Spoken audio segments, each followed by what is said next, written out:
নমস্কার, আমি সুদীপ্তা। এভি নিউজে আপনাদের সকলকে স্বাগত। প্রথমেই চোখ রাখবো নিউজ হেডলাইন্সে।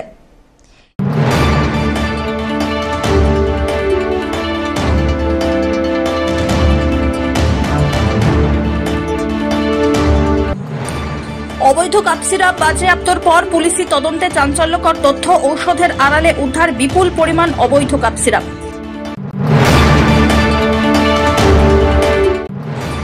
সহজ হলো যাত্রা, জলপাইগুড়ি থেকে সরাসরি দীঘা, জলপাইগুড়ি টু দীঘা সরকারি বাস পরিষেবা চালু হলো।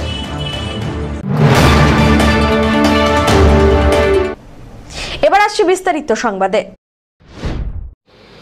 অবৈধ কাপ সিরাপ বাজেয়াপ্তর পর পুলিশের তদন্তে উঠে আসলো চাঞ্চল্যকর তথ্য। ওষুধের ব্যবসার আড়ালে উদ্ধার বিপুল পরিমাণে অবৈধ কাপ সিরাপ। পুলিশ সূত্রে জানা গিয়েছে, গত 24 মে ধূপগুড়ি থানার পুলিশ ধূপগুড়ি মহাশ্মশান লাগোয়া এশিয়ান হাইওয়ে একটি পণ্যবাহী ম্যাটাডোর আটকে প্রায় 2800 বোতল কাপ সিরাপ উদ্ধার করে। গ্রেফতার হয় একজন। তাকে জিজ্ঞাসাবাদের পর ঘটনায় যুক্ত আরেকজনের নাম উঠে আসে। মীর কাসেম রহমানের তথ্য অনুযায়ী ধূপগুড়ি থানার পুলিশ এবং রাজগঞ্জের পুলিশের যৌথ অভিযানে রাজগঞ্জ থানা এলাকার কামারভিটা এলাকার একটি ওষুধের দোকানে অভিযান চালানো হয়। অভিযান তল্লাশিতে উদ্ধার হয় 59 কার্টুন অর্থাৎ 8496টি কাপ সিরাপ, 13 কার্টুন অর্থাৎ 1950টি ভিনকফ কেটি সহ মোট 1631টি কাপ সিরাপ বাজেয়াপ্ত করা হয়। ঘটনায় মীর কাসেম সহ আরও একজনকে গ্রেফতার করা হয়েছে। পুলিশ ঘটনার বিষয়ে তদন্ত চালাচ্ছে। ধীমান রায়ের রিপোর্ট।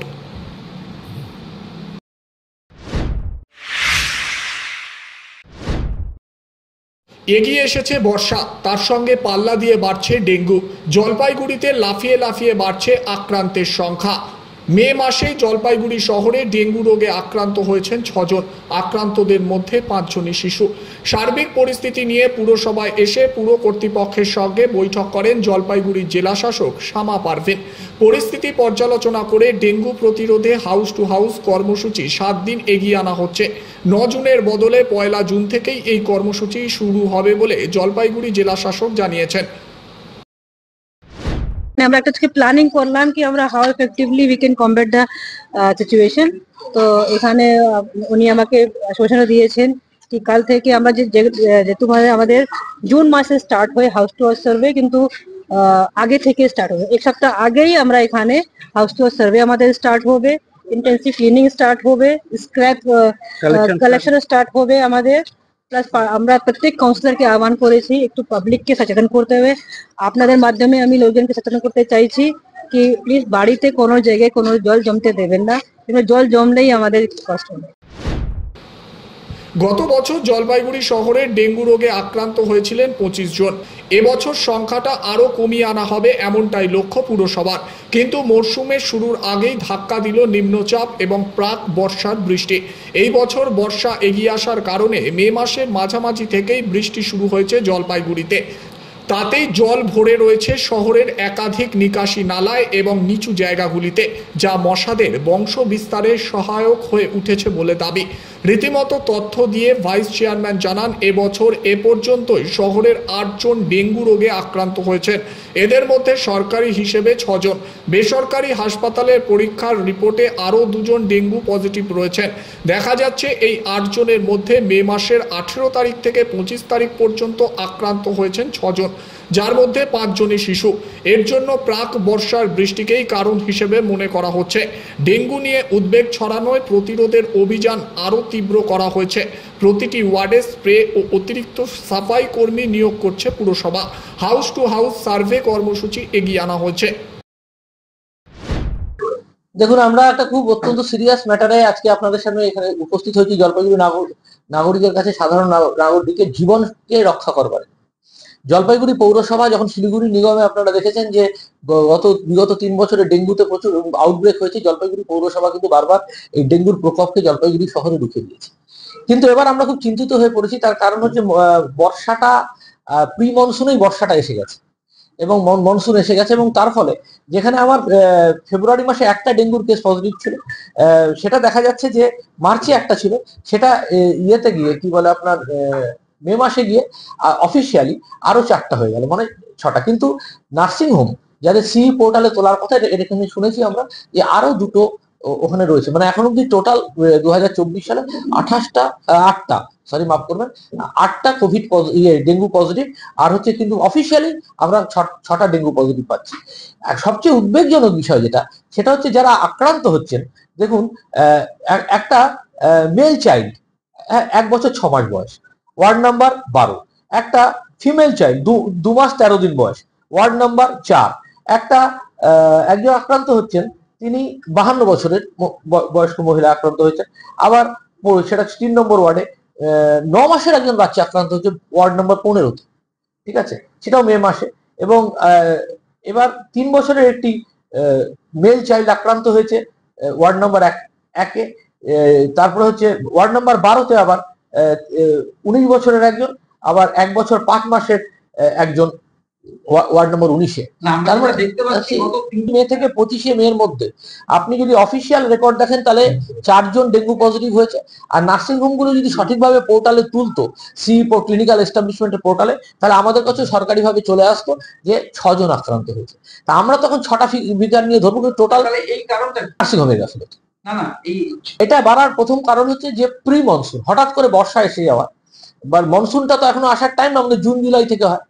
এবার সেই সময় থেকেই আমাদের হাউস হোল্ড সার্ভে হয়, এবং আমরা 9 জুন থেকে যেমন হাউস হোল্ড সার্ভে বাড়ি বাড়ি মহিলারা যাবে, আমরা ডেঙ্গুর জন্য যে টাকাটা পাই লেবার নিয়োগ করার জন্য, সেটা তাদের মাধ্যমে আমরা নিয়োগ করি।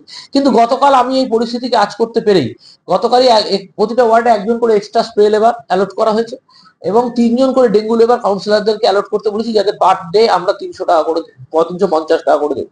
আর স্প্রে লেবাররা 2 ঘন্টা থেকে 3 ঘন্টা স্প্রে করলে তার পার ডে 175 টাকা করে দেবে। এটা ছাড়া আমরা 9 জুন থেকে আমাদের হাউস হোল্ড সার্ভে করার কথা, কিন্তু সেটাকে আমরা পৌরসভা থেকে 1 জুন থেকেই করি। মহিলাদের নামিয়ে বাড়ি বাড়ি গিয়ে দেখবে যে কোথাও জল জমে আছে, টায়ার দোকানে পড়ে থাকা টায়ার। তারপরে হচ্ছে বিভিন্ন প্রমোটার, তারা কি করেছে, তারা মোটা মোটা সিমেন্টের স্ল্যাব করে দিচ্ছে, ড্রেনগুলোকে আটকে দিচ্ছে, লেবারদের পক্ষে তোলা সম্ভব হচ্ছে না।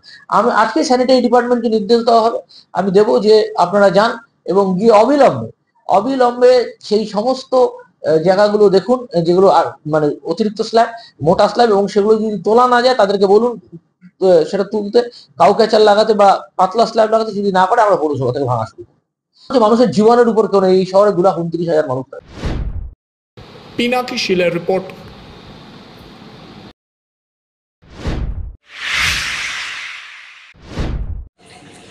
খাবারের খোঁজে জঙ্গল থেকে লোকালয়ে ঢুকে পড়ল হাতি। এরপরে লোকালয়ে নালায় পড়ে মৃত্যু হয় এক হস্তি শাবকের।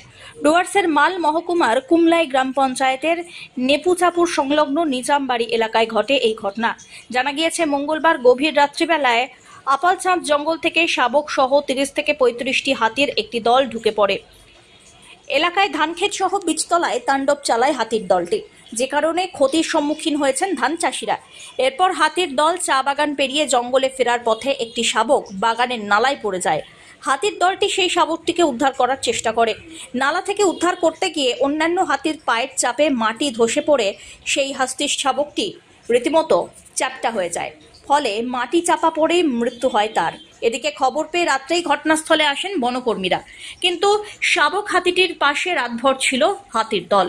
অবশেষে বুধবার সকালে হাতির দলকে সেখান থেকে দূরে সরিয়ে মৃত হস্তি শাবককে উদ্ধার করা হয়। শাবকটিকে নিয়ে যাওয়া হয় লাটাগুড়ি প্রকৃতি পর্যবেক্ষণ কেন্দ্রে।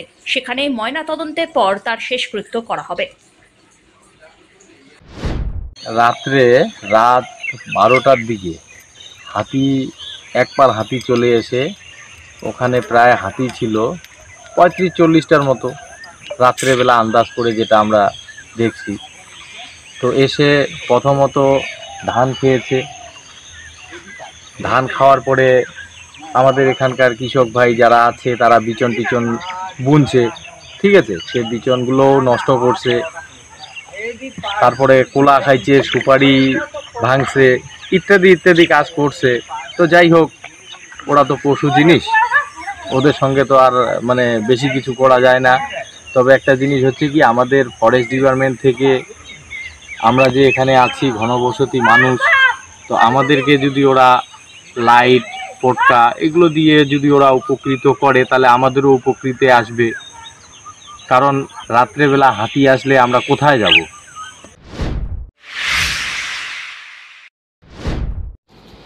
সরকারি কর্মী পরিচয় দিয়ে বাড়ি বাড়ি গিয়ে তথ্য সংগ্রহের অভিযোগ। জলপাইগুড়িতে 8 যুবককে গ্রেফতার করল পুলিশ। পরে তারা জামিন পেলেও 7 দিন পর আদালতে হাজিরা দেওয়ার নির্দেশ। ধৃতরা সকলেই জলপাইগুড়ির মাল মহকুমার ক্রান্তি এলাকার বাসিন্দা। শহর সংলগ্ন খারিয়া গ্রাম পঞ্চায়েত এলাকায় বাড়ি বাড়ি গিয়ে আধার, ভোটার কার্ড যাচাই করার পাশাপাশি পরিবারের বিভিন্ন তথ্য সংগ্রহ করছিল বলে অভিযোগ। খবর পেয়েই 8 জনকে ধরে থানায় নিয়ে আসা হয়। কোতোয়ালি থানার পুলিশ তাদেরকে জিজ্ঞাসাবাদ শুরু করেন পুলিশ সুপার উমেশ খণ্ডবাহালে। জানা গিয়েছে একটি সংস্থার হয়ে কাজ করছিল তারা। পুলিশ প্রশাসনকে না জানিয়ে বাড়ি বাড়ি গিয়ে তথ্য সংগ্রহের নামে মানুষকে বিভ্রান্ত করছিল বলে অভিযোগ। ভয় দেখাচ্ছিল বলেও অভিযোগ উঠেছে তাদের বিরুদ্ধে। কী উদ্দেশ্যে এই তথ্য সংগ্রহ তা তদন্ত শুরু করেছে কী উদ্দেশ্যে এই তথ্য সংগ্রহ, সংস্থার আড়ালে কারা, জানতে তদন্ত শুরু করেছে পুলিশ। আজকে জাস্ট আমরা পেয়েছে দুপুরে একটা খবর পেয়েছিল যে কিছু ওখানকার মানুষ কমপ্লেন করেছে কি কিছু বাইরের লোক এখানে এসে কিছু সার্ভে করছে বা কিছু ডাটা কালেক্ট করছে। তো এটা খবর পেয়ে আমাদের থানার টিম ওখানে গিয়ে ওনাদেরকে ওখানে ডিটেন করেছে। ওনার কাছ থেকে সব ডিটেলসটা নেওয়া হয়েছে। এখন একদম ইনিশিয়াল স্টেজে আছে। আমাদের ইনভেস্টিগেশন করে ইনকোয়ারি করে আমরা তারপরে আইনগত অ্যাকশনটা নিচ্ছি। সেটা ওরা কিছু একটা প্রাইভেট কোম্পানির হয়ে ওরা কিছু তথ্য ওখান থেকে সংগ্রহ করেছিল। সেই ডিটেলসটা আমরা চেক করছি কি অথরাইজেশন ছিল, ওরা লোকাল থানাতে ইয়া কোনো গ্রাম পঞ্চায়েতে কিছু জানিয়েছে কিনা, এটা আমরা দেখবো, তারপরে আইনগত অ্যাকশন। পিনাকি শিলের রিপোর্ট।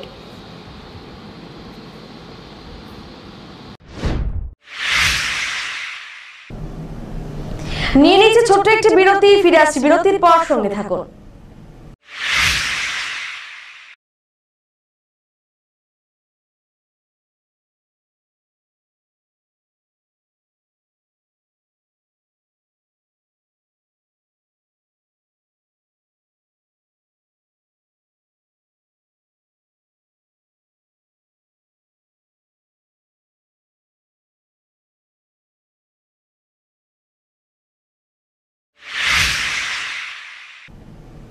ফিরে এলাম বিরতির পর। পাচারের আগে 8টি মহিষ উদ্ধার করল বেলাকোবা ফাঁড়ির পুলিশ। মঙ্গলবার রাতে সর্দারপাড়া থেকে মন্থনি যাওয়ার রাস্তার মাঝে থেকে একটি মালবাহী গাড়ি আটক করা হয়। সেই গাড়ি থেকেই 8টি মহিষ উদ্ধার করা হয়। এই ঘটনায় গাড়ি চালককে গ্রেফতার করেছে বেলাকোবা ফাঁড়ির পুলিশ। ধৃতের নাম সন্দীপ সরকার, তার বাড়ি জলপাইগুড়িতে। পুলিশ সূত্রে জানা গিয়েছে, গোপন খবরের ভিত্তিতে অভিযান চালিয়ে একটি ছোট মালবাহী গাড়িকে দাঁড় করানো হয়। সেই গাড়িতে তল্লাশি চালিয়ে এই 8টি মহিষ উদ্ধার করা হয়। ধৃত চালককে জলপাইগুড়ি জেলা আদালতে পাঠানো হয়। গোটা ঘটনার শুরু হয়েছে তদন্ত।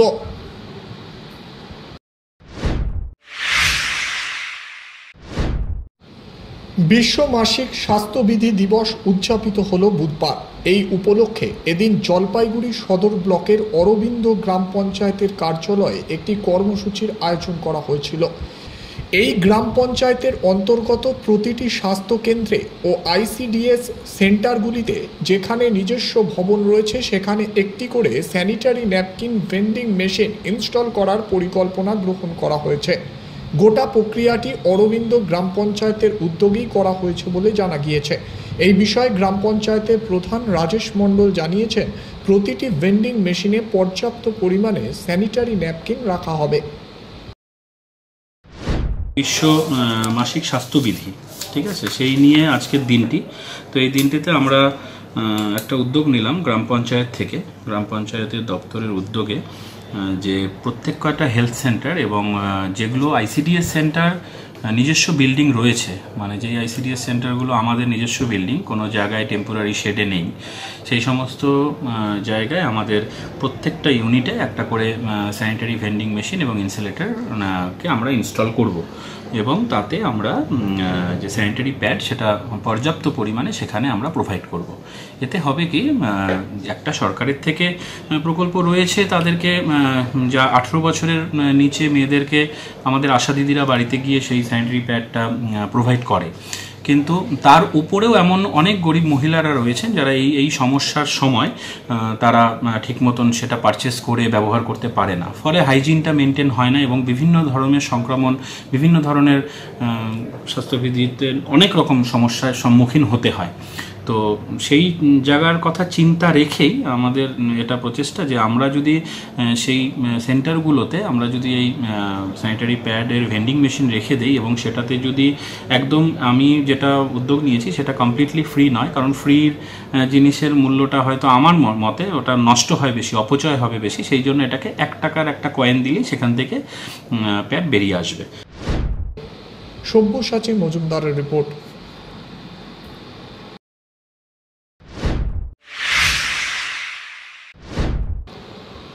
জলপাইগুড়ি থেকে সরাসরি দীঘার উদ্দেশ্যে সরকারি বাস পরিষেবা চালু হলো বুধবার। এদিন উত্তরবঙ্গ রাষ্ট্রীয় পরিবহন নিগমের জলপাইগুড়ি শান্তিপাড়া ডিপো থেকে এক অনুষ্ঠানের মাধ্যমে বিশেষ ভলভো বাসের যাত্রা শুরু হয়। প্রতি সপ্তাহে বুধবার ও শনিবার ডিপো থেকে বিকেল 4টে বাস যাত্রা শুরু হবে। দীঘায় পরের দিন সকাল প্রায় 9টা নাগাদ পৌঁছাবে বাস। যাত্রী ভাড়ায় বিশেষ ছাড় দেওয়া হয়েছে। 1920 টাকার যাত্রী ভাড়া থাকলেও পুজো পর্যন্ত যাত্রীদের সুবিধার্থে ভাড়া নেওয়া হবে 1450 টাকা। এদিন মঞ্চ করে ডিপোয়ে এক অনুষ্ঠানের আয়োজন করা হয়েছিল। অনুষ্ঠান মঞ্চে উপস্থিত ছিলেন মন্ত্রী বুলুচিক পড়াইক, উত্তরবঙ্গের রাষ্ট্রীয় পরিবহন নিগমের চেয়ারম্যান পার্থপ্রতিম রায়, রাজগঞ্জের বিধায়ক খগেশ্বর রায়, জলপাইগুড়ির বিধায়ক প্রদীপ কুমার বর্মা, জেলা পরিষদের সভাধিপতি কৃষ্ণা রায় বর্মন, জলপাইগুড়ির উপপুরপ্রধান সৈকত চট্টোপাধ্যায়, জেলা পরিষদের সহকারী সভাধিপতি সীমা চৌধুরী, কর্মাধ্যক্ষ মৌয়া গোপ সহ অনেকে। দীঘায় বাসের যাত্রী শিলা সূত্রধর জানান, আমাদের দীঘা যাওয়ার পরিকল্পনা, জলপাইগুড়ি থেকে সরাসরি বাস চালু হওয়ায় সেই বাসে রওনা দিলাম। অনলাইনে টিকিট কাটা হয়। কোথায় যাচ্ছেন? দীঘা। ফ্যামিলি নিয়ে? হ্যাঁ, ফ্যামিলি সবাই। কে কে যাচ্ছে? আমি, আমার ফ্যামিলি, আমার হাজবেন্ড, আমার মেয়ে আর আমার আছে যা ননাস আছে, ননাসের বর, ভাগ্নি। কিসে যাবেন? কিসে যাবেন? এই নতুন বাস আমাদের শহরে, জলপাইগুড়ি শহর থেকে আজকেই স্টার্ট হচ্ছে দীঘা, তো সেই বাসেই যাচ্ছি। কতটা সুবিধে হলো এই বাসটি চালু হওয়াতে? সুবিধা হলো, কেননা আমাদের যেমন হুট করে প্রোগ্রাম হয়ে গেল, তো ট্রেনের টিকিট পাচ্ছিলাম না, তো বাসটা ডাইরেক্ট হওয়াতে, এখান থেকে হওয়াতে, জলপাইগুড়ি থেকে হওয়াতে মানে সুবিধা হলো আমাদের। কিভাবে টিকিট কাটলেন বাসের? আমাদের অনলাইন থ্রুতে কাটা হয়েছে। চেয়ারম্যান জানান, মুখ্যমন্ত্রী আনুষ্ঠানিকভাবে উত্তরবঙ্গ থেকে দীঘার জন্য 6টি বাসের উদ্বোধন করেছেন। জলপাইগুড়ি থেকে বাসের উদ্বোধন হলো আজ। চট্টোপাধ্যায় আনুষ্ঠানিকভাবে 6টি ভলভো বাসের উদ্বোধন করেছেন, যেগুলো প্রত্যেকটি আমাদের উত্তরবঙ্গের জেলা শহর থেকে দীঘা পর্যন্ত পৌঁছবে। আজকে তার প্রথম যাত্রা সূচিত হচ্ছে জলপাইগুড়ি দীঘা এই বাস সার্ভিস, এই ভলভো বাস। 43টি সিটের মধ্যে 35টি সিট বুকিং হয়েছে। এটা আমাদের কাছে অত্যন্ত আনন্দের খবর এবং আমরা প্রত্যাশা করছি প্রত্যেকটা ট্রিপ যাত্রী সংখ্যা যথেষ্ট পরিমাণে থাকবে এবং আমরা পরিষেবাকে দারুণভাবে যাতে চালাতে পারি, মনিটরিং করতে পারি, সে ব্যাপারে সকলে সহযোগিতা করবে। আজকে মাননীয় মন্ত্রী সহ জেলা পরিষদের সভাধিপতি, জেলা পরিষদের কর্মাধ্যক্ষ, অন্যান্য জনপ্রতিনিধিরা সকলে উপস্থিত ছিলেন, বিধায়কগণ ছিলেন। আমরা সকলে মিলে আনুষ্ঠানিক যাত্রার সূচনা করলাম এবং এখান থেকে 15 জন প্যাসেঞ্জার জলপাইগুড়ি থেকে যাচ্ছে, বাকিরা শিলিগুড়ি থেকে উঠবে। স্বভাবতই প্রথম দিনে একটা সাকসেসফুল যাত্রা হচ্ছে, যেটা কন্টিনিউ হবে বলে আমরা প্রত্যাশা করছি।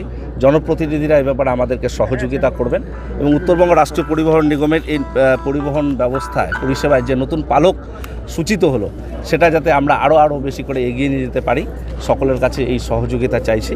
এবং আমরা স্পেশাল কনসেশন দিচ্ছি 25% টিকিটে ছাড়, এবং সেটা পুজো অবধি চালাবো। কেউ কেউ বললেন এটা আরও 1 বছর কন্টিনিউ করবার জন্য, প্রয়োজনে আমরা সেটাও দিকেও এগোবো, যাতে খুব সাকসেসফুল এই যাত্রা হয়। সপ্তাহে 2 দিন চলবে, বুধবার এবং শনিবার, এবং প্রত্যেক শহর থেকে 2 দিন করে ছাড়বে। স্বভাবতই টিকিট অনলাইন বুকিং এবং অফলাইন দুটোই থাকছে। ধীমান রায়ের রিপোর্ট।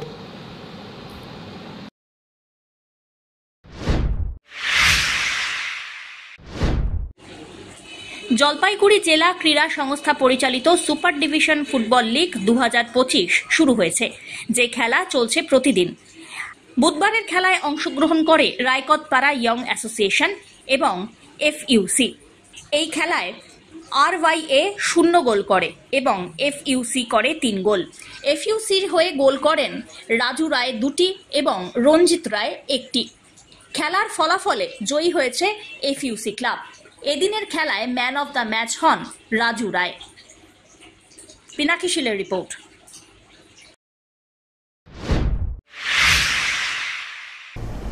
শেষ করবার আগে নিউজ হেডলাইন্স আরো একবার।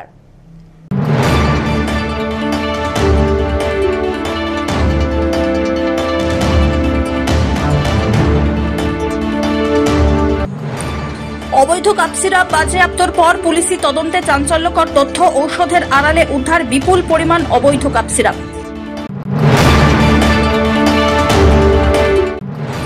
সহজ হলো যাত্রা, জলপাইগুড়ি থেকে সরাসরি দীঘা, জলপাইগুড়ি টু দীঘা সরকারি বাস পরিষেবা চালু হলো।